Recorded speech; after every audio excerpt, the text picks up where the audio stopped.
பகன் முகன் எனும் இரு அரக்கர் சகோதரர்கள் பெற்ற வரங்களின்படி அவர்களை சம்ஹாரம் செய்யவே அன்னையின் உடம்பிலிருந்து காளி மற்றும் பகவதி என இரு தேவியர் தோன்றினார்கள்.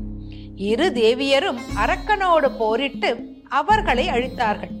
மக்களை காக்க வேண்டும் என்ற கருணை கொண்ட ஒரு தேவி வட எல்லையான கல்கத்தாவிலும் மற்றொரு தேவி தென் எல்லையான குமரியிலும் கோவில் கொண்டனர்.